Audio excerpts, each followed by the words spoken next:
Jurassic World Alive is Pokemon Go, but with dinosaurs. Out now on Android after a few months of pre-registrations, Jurassic World Alive has finally made it to Android. If you're using an iPhone, the game was released in the App Store back in April, so you can go ahead and check it out as well. But what's so special about Jurassic World Alive? Besides that fact that it's an obvious Pokemon Go clone that replaces the cute Pokemon with ferocious dinosaurs, there's nothing really exciting about the game. You'll be able to track down dinosaurs, collect DNA samples and even create hybrids of these long-gone animals in your own lab.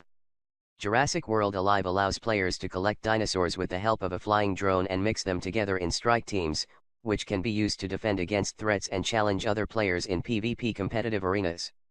Also, the developers thought it would be a great idea to offer players a monthly subscription at $9.99, but we're not sure what you're getting for that amount. Nevertheless, the game is available for free and compatible with devices powered by Android 4 or later. Obviously, the AR capabilities require newer, powerful smartphones like the Samsung Galaxy S8 and Google Pixel. Source: Google Play Store, App Store.